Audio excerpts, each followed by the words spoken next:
So, hello friends, I am Dr. Gaurav Mahajan, Director and Head Cardiac Surgery, Max Hospital, Vaishali. So, hope you all are doing well and recovering from COVID pandemic. So, बहुत लोग ये पूछते हैं कि is it safe to get a cardiac surgery now or should we wait until this COVID pandemic is over? तो पहले तो ये है कि कोविड पैंडेमिक कब खत्म होगा किसी को कुछ नहीं पता है. But yes, what we were there in April 2020 and what we are now in 21 is lot of difference. आज हमें सब कुछ पता है कि हमें क्या क्या प्रिकॉशंस लेना है और कहाँ पर क्या चीज़ें करनी है ताकि हम कोविड से दूर रहें. तो हमने ये पूरे के पूरे प्रोटोकॉल्स बना लिए हैं और अपने आप को एक सेफ जोन में डाल लिया है ताकि पेशेंट्स को कोई प्रॉब्लम ना हो. चाहे वो कोविड पॉजिटिव हो, चाहे वो कोविड नेगेटिव हो, we are taking precautions for all the patients. अब मैं आपको ये बताता हूं कि कौन से पेशेंट्स वेट कर सकते हैं और कौन से पेशेंट्स बिल्कुल भी वेट नहीं कर सकते. They don't have a time. They should always think to get the cardiac fixed first, right? Right. Number 1, आप सब कार्डियोलॉजिस्ट को फिजी में दिखाते हैं, वो आपके एंजियोग्राफी करते हैं और आपको एडवाइस करते हैं कि आपको बाईपास का जरूरत है. जब एक बार डॉक्टर ने एडवाइस किया बाईपास का जरूरत है तो he is actually very right in advising that. अब वो कौन सी कंडीशन में आपको एडवाइस करता है? आई थिंक आप सबको इतना नॉलेज हो गया है कि हार्ट के 3 मेजर आर्टरीज होते हैं. एक मेन आर्टरी होता है जिसके 2 ब्रांचेस होते हैं और एक तीसरा आर्टरी होता है.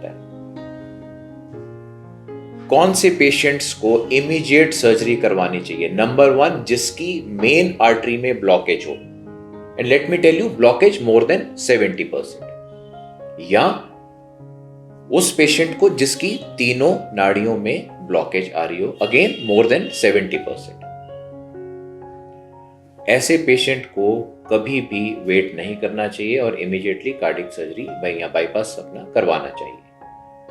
Number 2, the patients who have weak heart. आप जितना हार्ट सर्जरी को डिले करते हैं, ब्लॉकेजेस उतना तो बनी रहती हैं, धीरे धीरे प्रोग्रेस भी करती रहती हैं, बट अलॉन्ग विद दैट वो आपके हार्ट को वीक करती रहती हैं. अगर एक बार हार्ट वीक होना शुरू हो जाए तो हमें उसको संभालने में या उसकी कॉम्प्लिकेशंस को डील करने में काफी टाइम लग जाता है. तो gate your surgery done before your heart becomes weak. अगर मैं आपको यह बताऊं कि वीकनेस का क्या डेफिनेशन है, तो वीकनेस का डेफिनेशन है, वहां पे आपके एको के रिपोर्ट में इजेक्शन फ्रैक्शन लिखा होता है. Ejection fraction less than 30%, it becomes an emergency.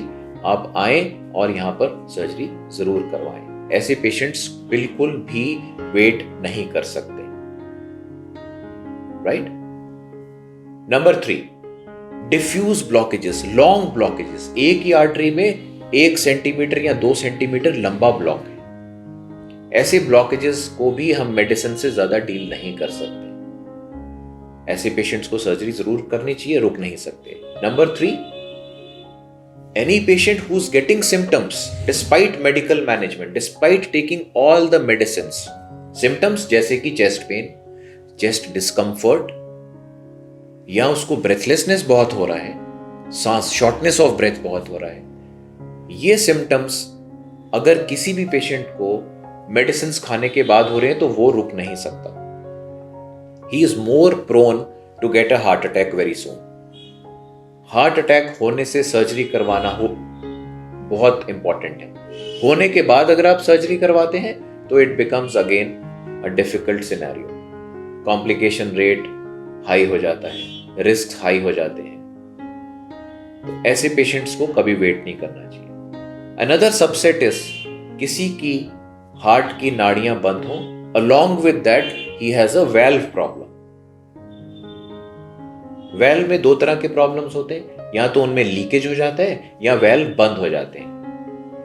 अगर वेल्व बंद है या लीक है, अलोंग विद दैट उसकी नाड़ियां भी बंद हैं, that patients can not wait. They should come and get their heart fixed as soon as possible.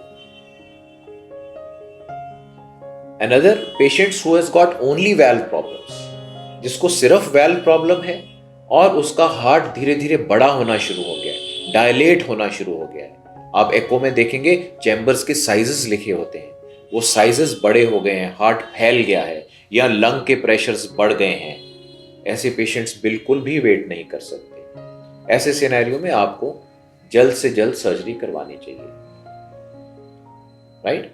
I think I have made myself clear.